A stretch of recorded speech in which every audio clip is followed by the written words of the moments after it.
Poco después del armisticio que da fin a la Primera Guerra Mundial en 1918, el entonces primer ministro británico Lloyd George se reelige de manera abrumadora en una elección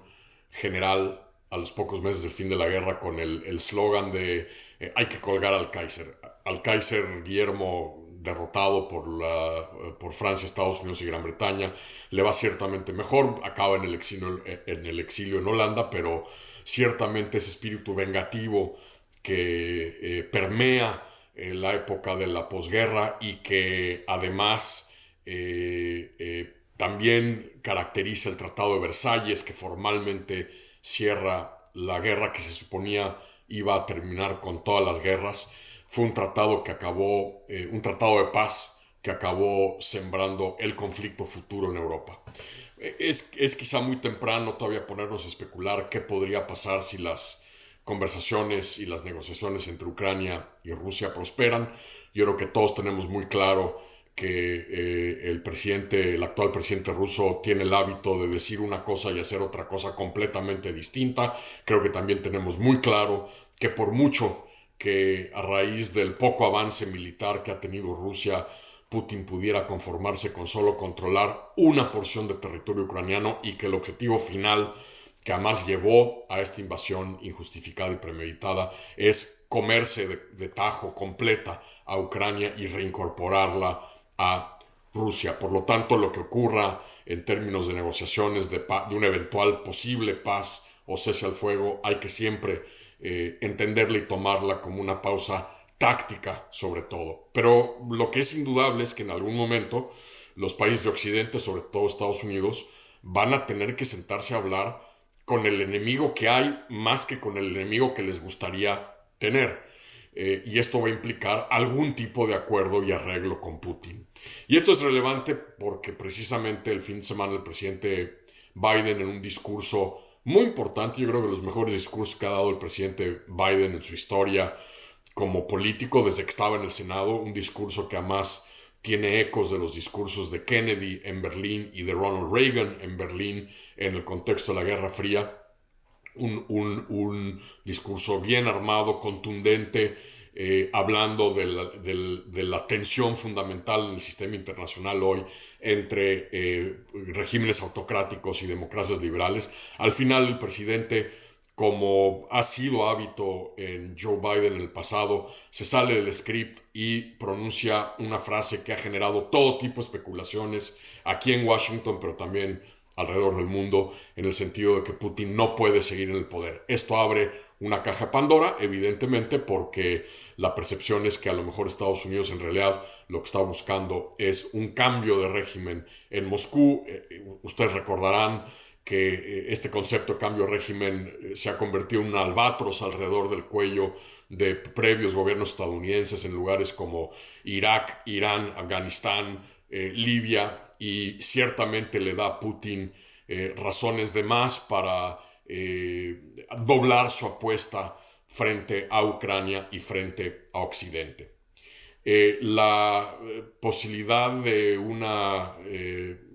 rendición incondicional de Rusia, si es que a eso se llega en función de la tenaz resistencia ucraniana, es muy peligrosa. Es una apuesta que yo creo que Occidente y Estados Unidos deben tener enorme cuidado. Como decía Oscar Wilde, cuando los dioses desean castigarnos, escuchan nuestras plegarias. Sería peligroso replicar lo que ocurrió en 1918 cuando los aliados impusieron medidas punitivas sobre Alemania que luego, al paso de los años, llevarían no solo al surgimiento de un régimen totalitario en Alemania, sino una segunda gran conflagración europea. Sin duda también no será fácil, si es que se llega a algún tipo de acuerdo, alguna rampa de salida para Putin, que Biden logre explicar al público estadounidense que pues se tiene que sentar a negociar con alguien que hace unos días subrayó que no debería seguir en el poder. Si bien el secretario de Estado de Estados Unidos, el asesor de seguridad nacional de Biden, subrayaron que Biden no estaba hablando de cambio de régimen. El propio Biden ha dicho que no se arrepiente de lo que ha dicho, que en el fondo Putin no debiera ser presidente.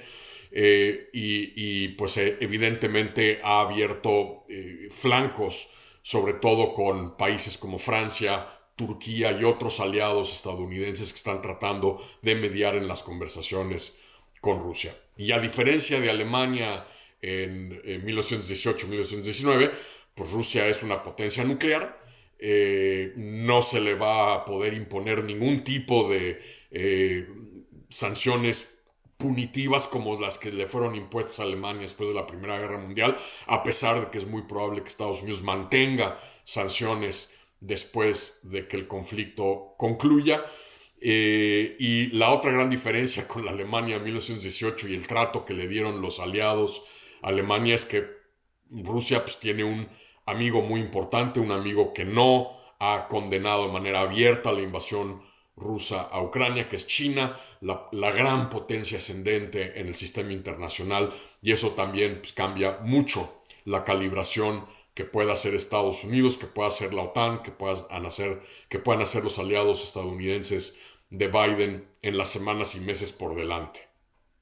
Biden correctamente también ha subrayado, después de sus declaraciones que generaron mucha controversia en Polonia, esta semana ha dicho que al final del día tiene que ser el gobierno ucraniano, el pueblo ucraniano, el presidente Zelensky quienes sean los jueces de qué es lo que Ucrania puede tolerar como una paz o un acuerdo o una negociación con Rusia. Me parece que esa es la decisión y la posición correcta que debe asumir Estados Unidos. Ucrania al final del día es la víctima y tendrá que ser el juez final de qué es y qué no es aceptable.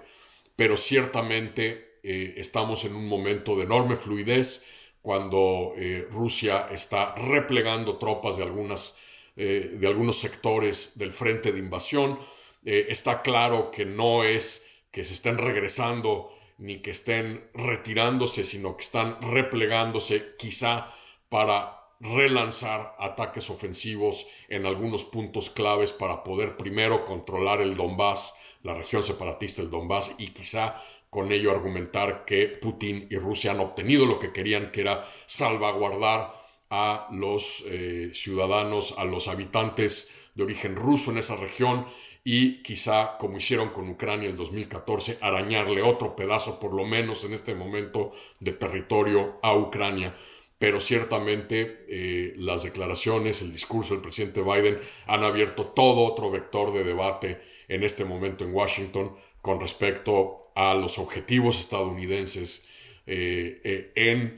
ante la invasión rusa, en la manera en que Estados Unidos debe confrontar al gobierno ruso con las sanciones y en cuál tipo de arreglo y de escenario puede haber en el momento en que se declare algún tipo de cese al fuego y quizá algún tipo de negociación que culmine con las hostilidades y con la invasión rusa de Ucrania. Es un momento ciertamente complicado y difícil para la política exterior de Estados Unidos y del presidente Biden.